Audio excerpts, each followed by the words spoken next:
Alors l'idée, elle est venue il y a fort longtemps, je dirais presque 10 ans. Et c'est suite à une discussion avec un ami qui me disait « Tiens, j'ai un pote qui a essayé ça, mais ça n'a pas marché. » Ça n'a pas marché et je trouvais que l'idée était quand même intéressante à creuser, mais bon, prise un peu par le tourbillon de la vie, j'ai un peu mis de côté et puis voilà, j'ai fait grandir ma société actuelle, Corse Aventure 4x4, qui est basée sur le tourisme, donc promener des gens, faire découvrir la Corse en véhicule tout-terrain. Et puis un jour, ce projet m'est revenu dessus, puisque j'ai vu que ça existait dans d'autres pays en voyageant. Et je me suis dit qu'il fallait que je fasse quelque chose dans ce goût-là, au bénéfice de la Corse. Voilà, parce que la plupart de ces choses-là, donc c'est des passes, petites cartes passes, sont gérées en général par des collectivités et offrent des avantages aux visiteurs.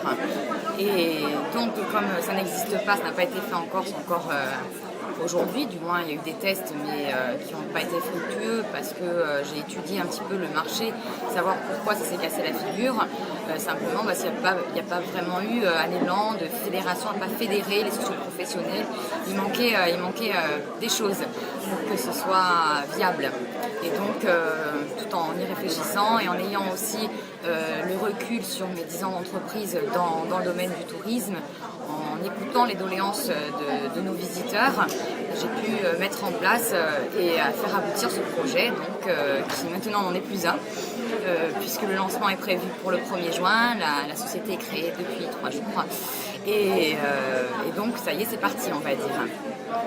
Et donc j'ai soumis ce projet aux collectivités en leur disant voilà, moi ce que je veux c'est œuvrer pour la Corse, donc pas simplement au sein d'une société privée, mais que les bénéfices soient redistribués pour la Corse. C'est là que ça fait la particularité de la démarche et qui fait que ça ne peut que marcher. Donc ils vont acheter le pass dans les offices du tourisme et le réseau distributeur qui est en train de se mettre en place. Et en achetant cette carte, ils auront accès au site internet avec tous les avantages qui ont été négociés avec les socio-professionnels insulaires. Et donc, ils n'auront eux qu'à sélectionner en fonction du lieu où ils sont, puisqu'il y a une géolocalisation des prestations. En fonction de là où ils sont et de leur budget et de leur réduction, ils choisiront, eux, tout simplement, là où ils veulent aller. Par exemple, sur une brousse, on a déjà une dizaine de partenariats, on compte en avoir bien plus que ça, mais ils auront déjà ce choix-là. Il faut savoir qu'une activité peut prendre entre une demi-journée et une journée complète. En règle générale, un visiteur reste une semaine, en moyenne, voire 15 jours, pour ceux qui ont des budgets un peu plus conséquents. Et donc, le pass aura une validité pour 2016 annuelle.